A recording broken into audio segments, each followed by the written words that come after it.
everyone's more switched in. The competition's really, really thinning down. You can see that these are the toa that really want it. They're in it to win it, really. We know we got to go to battle with each other in this respect. Te tikanga he toa, mātou katoa ne.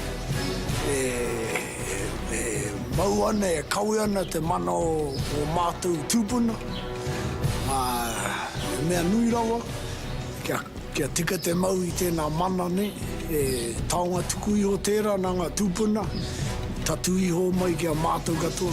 So I think everyone's getting used to the loss now, the casualties you could say. Challenges becoming a bit more harder and intense.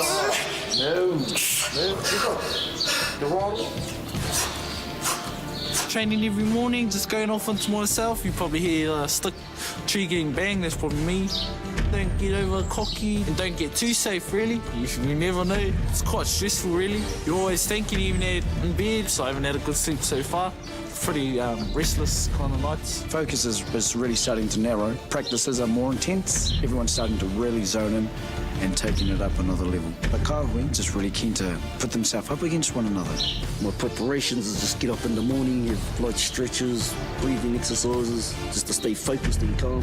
The fighters though, Shingo, that's all I'm here for, the experience in the ring. Experience being massive, something I never ever thought I'd do. Everybody's got their own deep stuff in martial arts, but yeah, for me as a Maori, to actually experience this.